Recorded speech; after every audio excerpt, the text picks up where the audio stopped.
Good morning to all. आज हम करेंगे integrated rate law for zero order. यहाँ फर्स्ट ऑर्डर लिखा है पर हम करेंगे पहले ज़ीरो ऑर्डर रिएक्शन के लिए। ठीक है, तो इसको करने से पहले आपको पता होना चाहिए what is a differential equation. So according to differential equation for rate, that is rate आपको पता है क्या होता है, इज इक्वल टू, ठीक है, minus T R upon T T. ये तो है रिएक्टेंट के फॉर्म में लिखना है, और अगर इसी को हमने प्रोडक्ट के फॉर्म में लिखना है तो हमें पता माइनस का साइन नहीं लगता। D P for product and D T. This is your equation number 1। तो ये आपके पास क्या आया, रेट। ठीक है, अब देखिए ये जो आपके पास रेट आया, ये कौन सा रेट है। हमेशा याद रखना, जब भी इस तरह से डी एंड डी टी की फॉर्म में आपके पास चीज है आए तो ये होता है हमेशा इंस्टेंटेनियस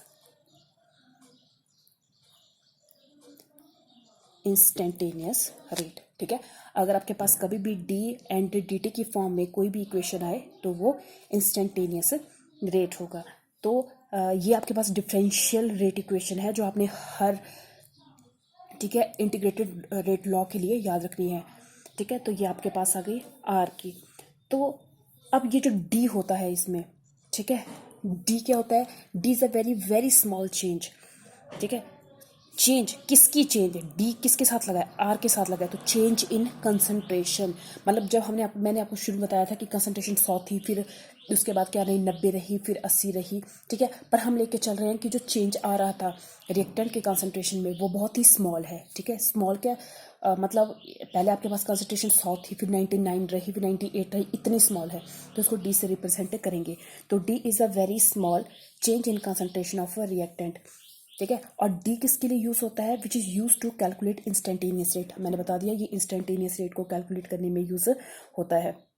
ठीक है, बट जो आपके पास इंस्टेंटेनियस रेट ऑफ रिएक्शन है, ठीक है, वो आपके पास आर की एग्जैक्ट वैल्यू नहीं देता है। ठीक है, ये जो रेट, दिस इज रिएक्टेंट, इस रिएक्टेंट की ये एग्जैक्ट वैल्यू नहीं देगा। और जब ये इसकी एग्जैक्ट वैल्यू नहीं देता है, ठीक है, तो ये बहुत ज़रूरी हो जाता है कि हम डिफरेंशियल रेट इक्वेशन को इंटीग्रेट करें। अभी इस टाइम पे ये डिफरेंशियल रेट इक्वेशन है, अभी हमने इसकी इंटीग्रेशन करनी है, जो आपने मैथ्स में पढ़ी है इंटीग्रेशन किस तरह से करते हैं। ओके, नाउ उसके बाद जो इंटीग्रेटेड रेट इक्वेशन आएगी, ठीक है, वो आपको एग्जैक्ट वैल्यू देगी रेट कांस्टेंट की। तो देखा जाए तो हमने यहाँ क्या करना है, सबके लिए के की वैल्यू निकालनी है। ठीक है, ये वेरी इंपॉर्टेंट है, आपके न्यूमेरिकल्स इसी से निकलते हैं। आपने फर्स्ट ऑर्डर के लिए के की वैल्यू निकालनी है, सेकंड ऑर्डर के लिए के की वैल्यू निकालनी है, थर्ड ऑर्डर के लिए के की वैल्यू निकालनी है। तो सबसे पहले आप पर डिफरेंशियल रेट इक्वेशन लिखेंगे। ठीक है, तो फर्स्ट आपने कर दिया, स्टेप आ गया। उसके बाद according to rate law, next one is according to rate law. ये भी आपको पता है कि रेट लॉ क्या बोलता है। तो ये हम जीरो ऑर्डर के लिए करें तो जीरो ऑर्डर के लिए क्या होता है, rate of reaction, that is rate, फिर क्या होता था, के। ठीक है, रेट के, और सपोज करो मैं रिएक्टेंट को मान रही हूँ आर। जीरो ऑर्डर के लिए रिएक्शन है तो ये आ गया 0। This is your equation number 2। Now next is from equation 1 and 2। ठीक है, अब आपने इक्वेशन 1 एंड 2 के लिए परफॉर्म करना है। तो देखो हम इसको क्या लिख सकते हैं आपके पास। ठीक है, देखिए यहाँ पर भी आपके पास क्या है, रेट है। ठीक है, और यहाँ आपके पास क्या है, रेट है, और इसके साथ ही यहाँ पर भी आपके पास क्या है, रेट है। दोनों रेट आपके पास हैं, तो दोनों इक्वेशन को हम क्या कर सकते हैं, इक्वल कर सकते हैं। ठीक है, तो कर दीजिए इक्वल। तो हम क्या बोलेंगे, जब दोनों चीज़ें आपके पास इक्वल हो जाएंगी तो हम बोलेंगे minus of D concentration of R upon D T K constant R naught.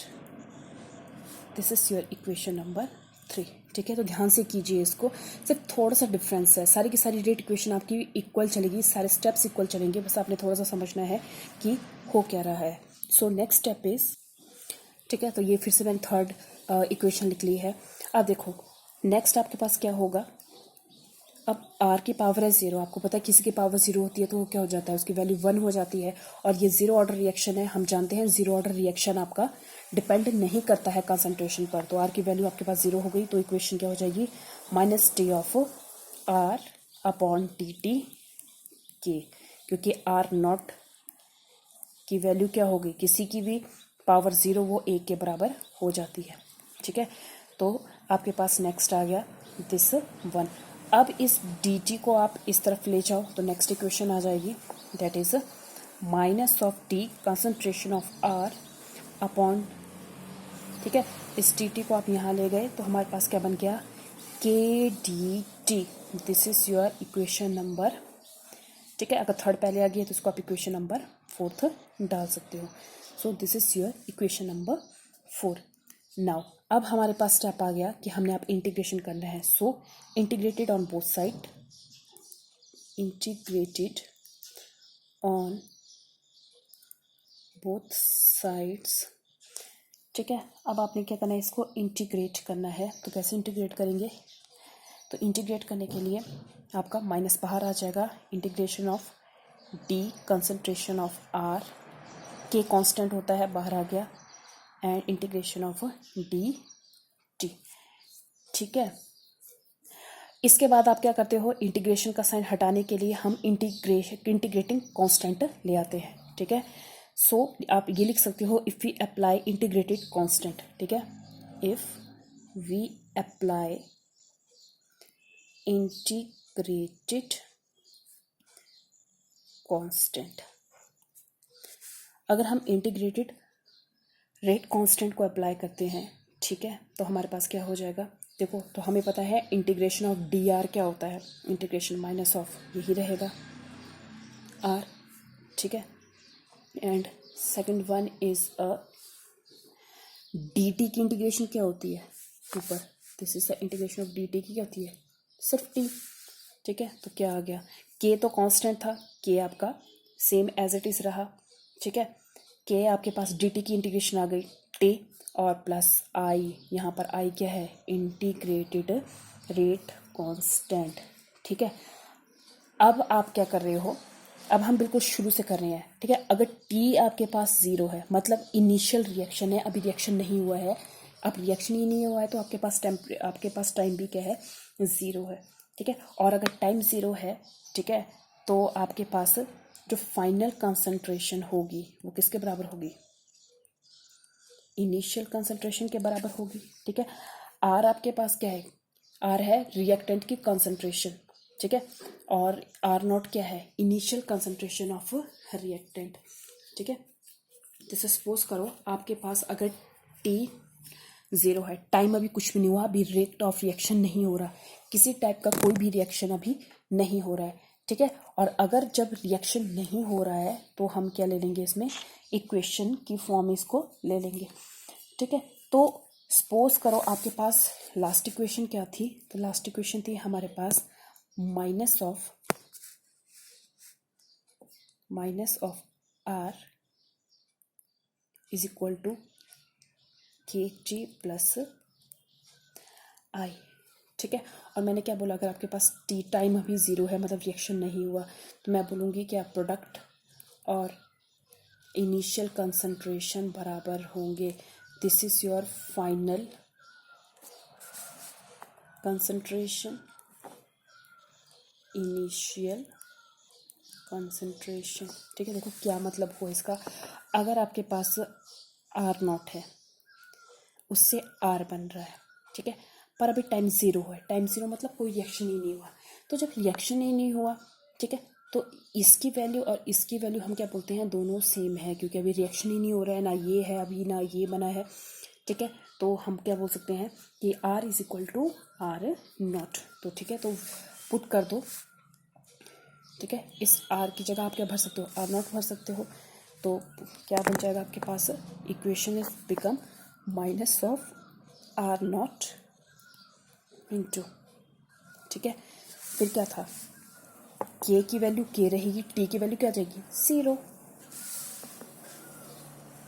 तो K into 0 plus I, equation number 5 and k into 0 क्या 0, तो minus of R not equal to 0, ये 0 हो गया plus I, and simple way में रखें तो minus R not equal to I. ठीक है, अब आपने इस आई की वैल्यू को सब्स्टिट्यूट करना है कौन सी इक्वेशन में,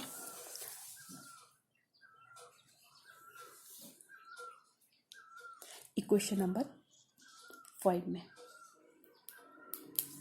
ठीक है, तो आर नॉट की वैल्यू को इक्वेशन नंबर 5 में डालो तो आपके पास क्या आ जाएगा, minus of are is equal to, ठीक है, तो आप आई की जगह क्या आ जाएगा, के टी ऑलरेडी था हमारे पास, माइनस आई की जगह आ गया आर नॉट।